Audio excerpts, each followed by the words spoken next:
سورج کی پہلی کرنوں کے ساتھ محل کے باغ میں الارا کھڑی تھی۔ نرم گلابی لباس اور سنہرے بھورے بالوں میں تتلیاں کھیل رہی تھیں اور اس کے چہرے پر ایک پرسکون مسکراہٹ تھی۔ کچھ ہی دیر بعد وہ محل کی عظیم لائبریری میں پہنچی، جہاں ایک پرانی کتاب کے اندر سے ایک چھوٹی سی سنہری چابی ملی۔ اس کی آنکھوں میں تجسس جھلک رہا تھا۔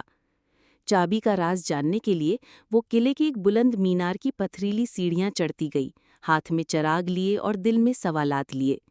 مینار کی چوٹی پر اس نے ایک قدیم جادوئی دروازہ کھولا۔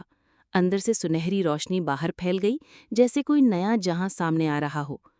وہ اس جادوئی روشنی کے پیچھے ایک جنگل میں پہنچی، جہاں درخت چمک رہے تھے اور پھول روشنی بکھیر رہے تھے۔ چلتے چلتے وہ ایک نیل گوں شفاف جھیل کے کنارے بیٹھ گئی، جہاں سنہری مچھلیاں تیر رہی تھیں اور پھول اس کے بالوں میں سجے تھے۔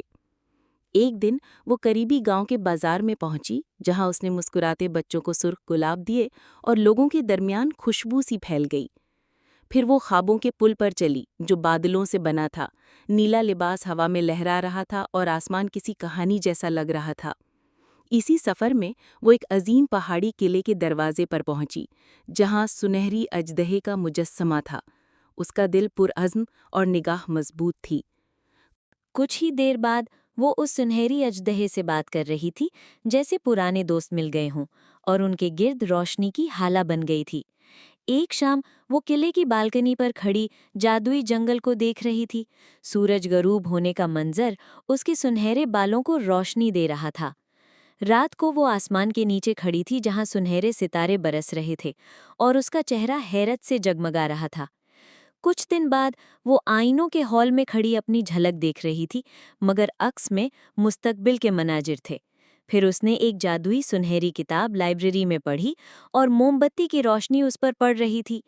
ایک دن وہ سفید شاہی گھوڑے پر سبز میدانوں میں دوڑ رہی تھی، ہوا میں اس کا لباس اور تاج لہرا رہا تھا۔ چاندنی رات میں وہ بادلوں کی پل سے واپس آ رہی تھی۔ آسمان خوابوں سے بھرا ہوا تھا۔ جب وہ واپس اپنی سلطنت میں داخل ہوئی تو جشن کا سما تھا، آسمان پر آتش بازی اور ہر طرف روشنی۔ رات گئے وہ محل کی چھت پر کھڑی پورے چاند کو دیکھ رہی تھی، بال ہوا میں اڑ رہے تھے۔ اس نے جادوئی کتاب اور سنہری چابی کو ایک خفیہ کمرے میں چھپا دیا تاکہ یہ راز محفوظ رہے۔ آخر میں وہ اپنے لوگوں کے درمیان کھڑی مسکرا رہی تھی، تاج سر پر اور پھولوں کی خوشبو ہر طرف پھیلی تھی۔